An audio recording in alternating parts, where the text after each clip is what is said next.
Hey there guys, Mikey here, and welcome to the Comic Junkie's Corner. I know, I'm not showing my face, but I've been doing a lot of filming lately and all of my memory cards are full, so yeah, we got this. But it's kind of fitting because I did want to dive into a particular comic series this time around before I dive into a particular movie review. And this comic series is Planet Hulk. I'll be diving into the three main story arcs for this series: Prelude to Planet Hulk, and the story arc that brings out my inner man child obsessed with wanton destruction, World War Hulk. Now this series is actually taking place parallel to the Civil War story arc, which I'm sure you're all familiar with by now, either by the books or cinematically. Books are better.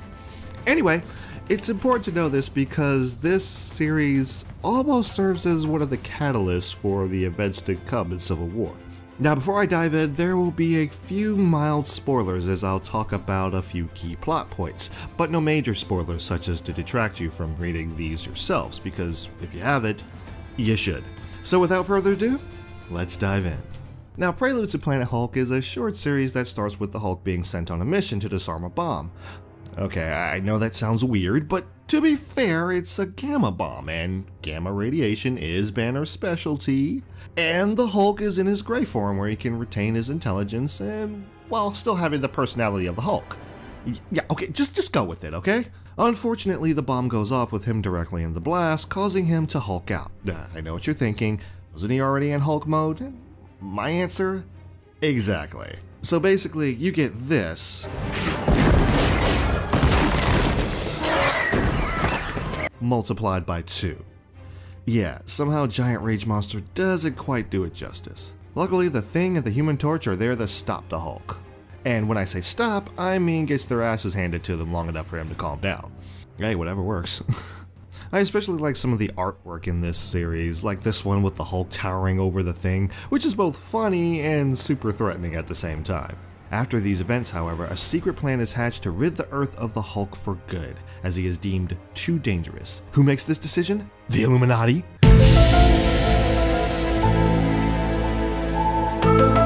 No, not that Illuminati. No.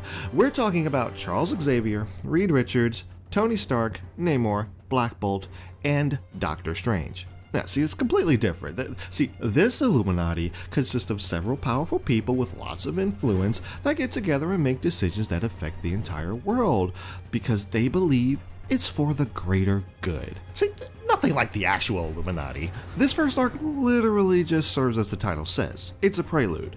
It's a TV show pilot, if you will. All the seeds are planted and it's just setting up where things are eventually going.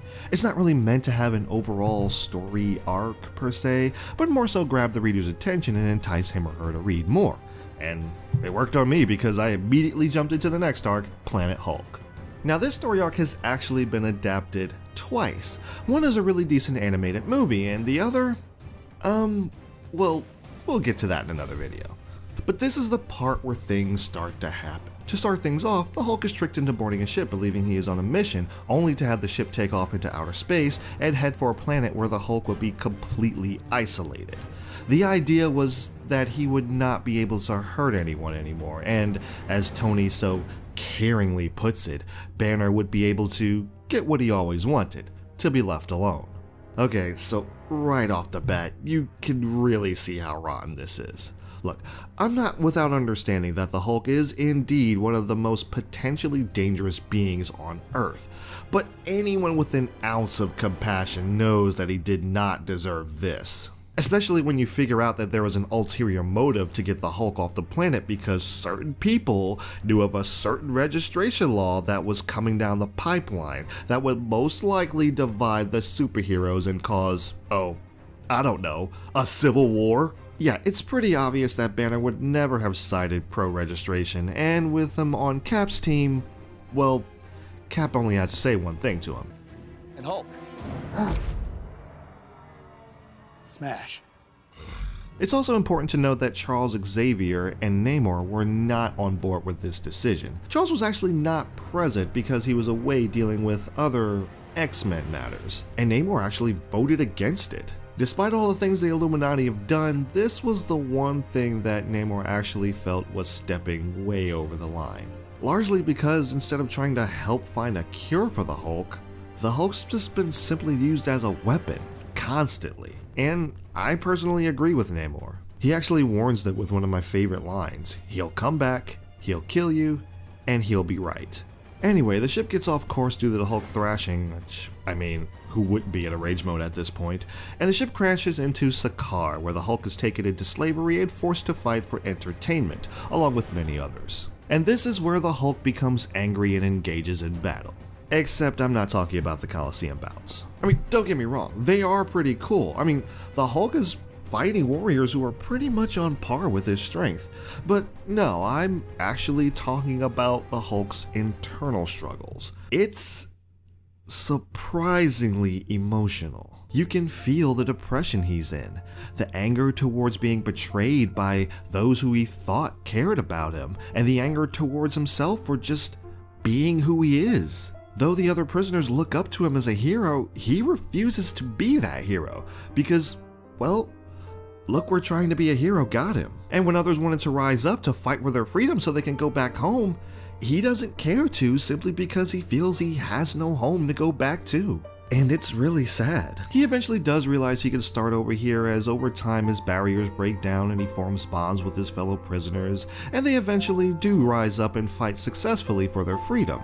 Hulk decides to stay on Sakaar as the quote-unquote ruler and eventually starts a family.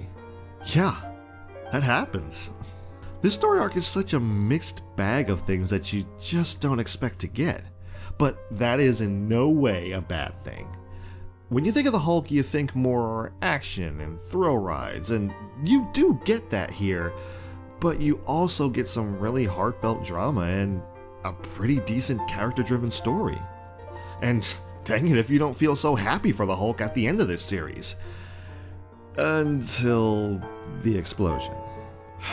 Look, I've read my fair share of books and seen more than my fair share of movies.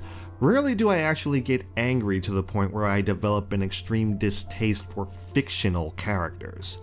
By this time I'd already read Civil War, so I was already not liking the likes of Tony Stark, Reed Richards, etc. But this kind of struck a personal chord with me, mainly because I'd been taken on such an emotional journey in Planet Hulk. I know, it still feels weird to say that.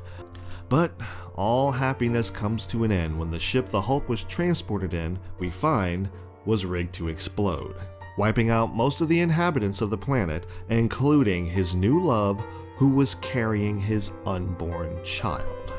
Yeah. This obviously enrages the Hulk, and he vows vengeance, leading to the awesomeness that is World War Hulk. Now, if you were tired of all this emotional drama stuff and you just wanted to see the Hulk kick some absolute keister, this is the arc to read. This dude comes back to Earth after making a quick stop on the moon to absolutely wreck the Black Bolt's face. He gets there and he says, "I'm the Hulk. I've come to smash," which is both the most awesome and cheesiest line ever. He then issues an order to clear out New York City within 24 hours and turn over the other members of the Illuminati. The battle ensues from there, and it is epic. Now bear in mind, this is the Hulk who is now very much intelligent, a very skilled fighter, and has a Super Saiyan level power upgrade. Remember how much the Hulkbuster used to be a match for the Hulk? Yeah, Iron Man goes from fighting him like this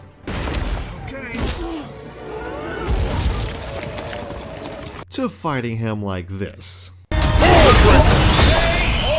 You got knocked the f*** out, man! Yeah, I know, that's technically Thanos knocking out a non-Hulkbuster Iron Man, but the result is pretty much the same.